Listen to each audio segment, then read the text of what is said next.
நேற்று கல்வித்துறை அமைச்சர் ராஜ்மோகன் ஒரு அறிக்கை விட்டிருக்கிறார். அதாவது பள்ளிக்கூடங்களில் மதம் சார்ந்த அடையாளங்களை அனுமதிக்க மாட்டோம்னு.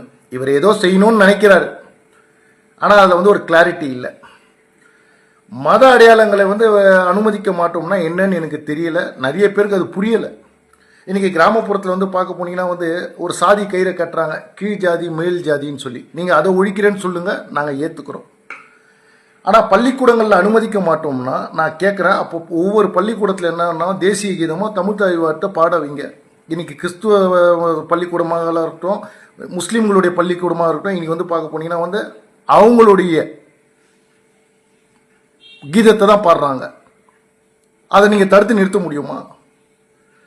காலையில் ஏந்து ஒருத்தர் சாமியை கும்பிட்டு விபூதியை வைக்கிறாரு. அது வந்து அது மத நம்பிக்கையில் வருமா இல்லை தெய்வ பக்தியில் வருமா? இன்னைக்கு ஒரு முஸ்லீம் வந்து தாயத்தை கட்டின்னு வராங்க, அவங்களுடைய மத நம்பிக்கை. இன்னைக்கு ஒரு இந்து வந்து குங்குமம் விபூதி வைக்கிறாங்க, அது அவங்க மத நம்பிக்கை. ஒரு கிறிஸ்துவ வந்து ரோசரி மாலை போட்டவங்க, அது மத நம்பிக்கை.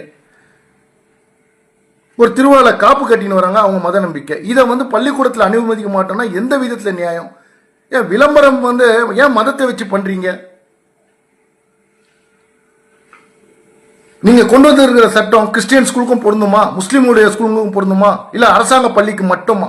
இதுக்கு சரியான கிளாரிட்டி தேவை. ஏற்கனவே வந்து நீங்க என்ன சொன்னீங்க, தனியார் பள்ளிகள்லாம் ஃபீஸ் ஸ்ட்ரக்சரை வெளியில வைக்கணும்னு சொன்னீங்க. எந்த தனியார் பள்ளி வச்சிருக்கிறாங்க? எத்தனை பள்ளிக்கூடத்தில் போய் நீங்க ஆய்வு நடத்திருக்கிறீங்க?